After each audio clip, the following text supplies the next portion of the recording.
दादा राज बहादुर विकल की पढ़ता हूँ।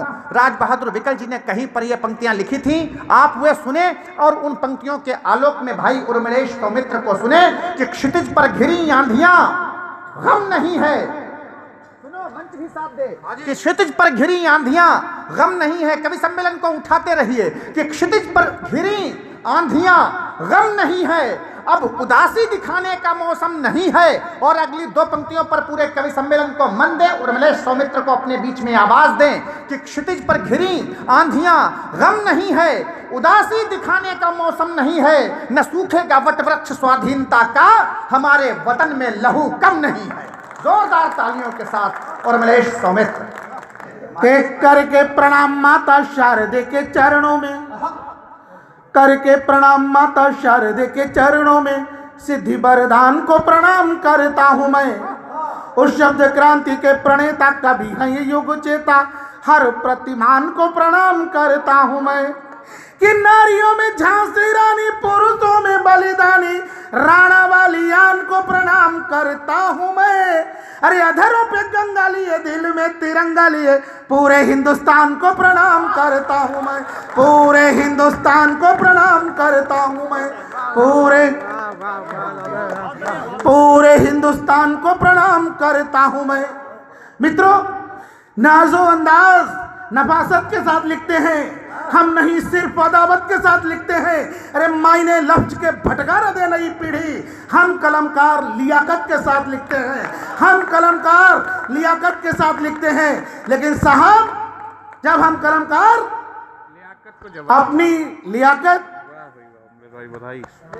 जब हम कलमकार इस साझी संस्कृति के प्रतिमानों की रखी है आन, बिस्मिल संघ असुफाक वाली जोड़ी है।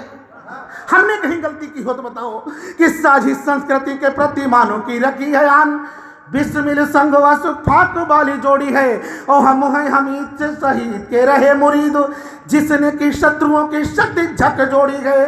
कि फिर अलगाववादी भाषा क्यों हुई विवादी, अरे हमने कलाम को सलाम नहीं छोड़ी है। कहने की कैसे है जरूरत पड़ी बताओ, किसी के भी बाप का हिंदुस्तान थोड़ी है। कहने की कैसे है कि कहने की कैसे है जरूरत पड़ी बताओ, किसी के भी बाप का हिंदुस्तान थोड़ी है। तब साहब, जब बात कह दी गई तो जवाब भी दिया जाएगा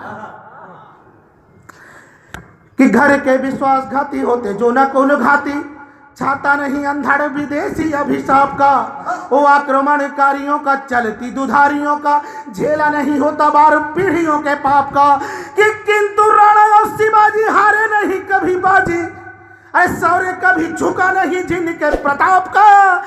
हिंदुस्तान कल भी था उनके ही बाप का, हाँ हिंदुस्तान आज भी है उनके ही बाप का। हिंदुस्तान कल भी था उनके ही बाप का। हिंदुस्तान कि हिंदुस्तान आज भी है उनके ही बाप का। तब साहब कहना चाहता हूं, उस हिंदुस्तान और उस हिंदुस्तान की जो संस्कृति है, आज हमें हिंदुस्तान कैसा चाहिए। आज हिंदुस्तान को चाहिए क्या कि जिनकी आहट पर थर्राई इतिहासों की छाती है, हल्दी घाटी जिनकी हुंकारों की कसम उठाती है, जिनकी रग रग उबल रही है जलते हुए जुनून से। हिंदुस्तान बनाया हमने उन वीरों के खून से, हिंदुस्तान बनाया हमने उन वीरों के खून से, जिसे देख छाती थर्राए आंधी और तूफान की। एक बार फिर वही जवानी दे दो हिंदुस्तान की, एक बार फिर वही जवानी दे दो हिंदुस्तान की। जिंदाबाद जिंदाबाद कहना चाहता हूं कि माना इनके कदम भटक जाते हैं भरी जवानी में, माना इनके कदम भटक जाते हैं भरी जवानी में, कभी कभी नादानी भी कर देते हैं नादानी में। किंतु मांगती है जब धरती खून कभी कुर्बानी का, सबसे ज्यादा खून गिरा सीमा पर इसी जवानी का, सबसे ज्यादा खून गिरा सीमा पर इसी जवानी का। रक्त चढ़ाकर पूजी जाती है धरती बलिदान की, एक बार फिर वही जवानी दे दो हिंदुस्तान की, एक बार फिर वही जवानी दे दो हिंदुस्तान की।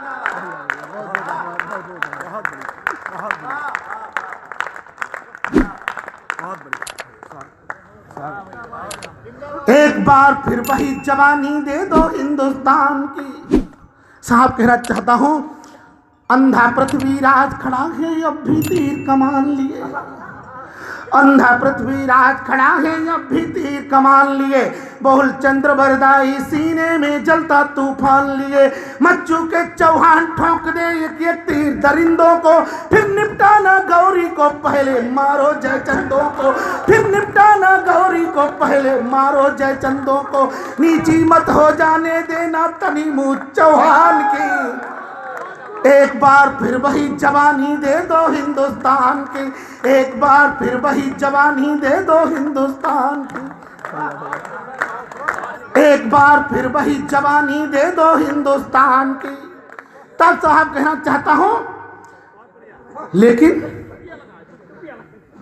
कि डूब मरे वो भरी जवानी या चुल्लू भर पानी में, डूब मरे वो भरी जवानी या चुल्लू भर पानी में, या फिर जोश जवानी का दिखला दे भरी जवानी में।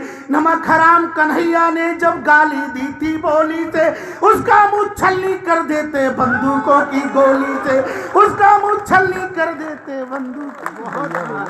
उसका मुंह छलनी कर देते बंदूकों की गोली से।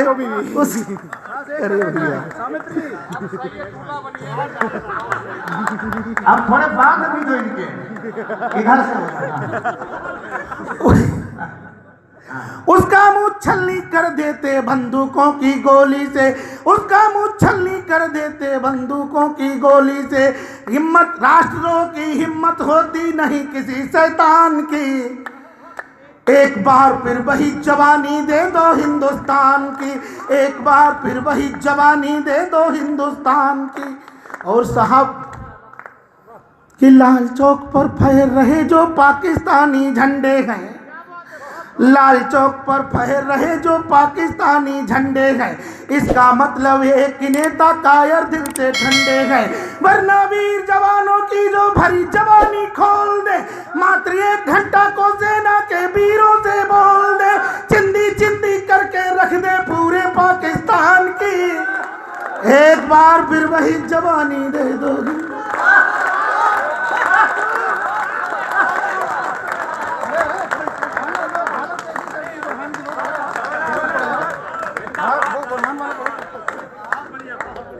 ठीक है ना, एक बार जोरदार तालियां बजाइएगा। तुमको ये गुजरात से दिल्ली लाए थे, हाँ हालत ऐसी कर दी जो कर दी बुरहान की। और पढ़ो कि पैलटगन के घावों पर जो मरहम मलने वाले हैं, पैलटगन के घावों पर जो मरहम मलने वाले हैं, उग्रवादियों के इंसानी हक के दिए हवाले हैं। बे कुत्ते कुछ नहीं बोलते तब नानी मर जाती है, जब जब वीर जवानों की छलनी हो जाती छाती है, जब जब वीर जवानों की छलनी हो जाती छाती है। इनकी हालत वही करो जो हालत की बुरहान की, एक बार फिर वही जवानी दे दो हिंदुस्तान की, एक बार फिर वही जवानी दे दो हिंदुस्तान की। और साहब कहना चाहता हूं कि 56 इंची चौड़ा सीना खोल दिखा दो मोदी जी, कि 56 इंची चौड़ा सीना खोल दिखा दो मोदी जी, अपनी हिम्मत का पूरा भूगोल दिखा दो मोदी जी, अपनी हिम्मत का पूरा भूगोल दिखा दो मोदी जी। वरना कह दो नहीं बची मुझ में वो बात, चले जाओ छोड़ो दिल्ली की गद्दी फिर से गुजरात चले जाओ, छोड़ो दिल्ली की गद्दी फिर से गुजरात चले जाओ, या फिर ताकत दिखला ही दो भारत राष्ट्र प्रधान की, एक बार फिर वही जवानी दे दो हिंदुस्तान की, एक बार फिर वही जवानी दे दो हिंदुस्तान।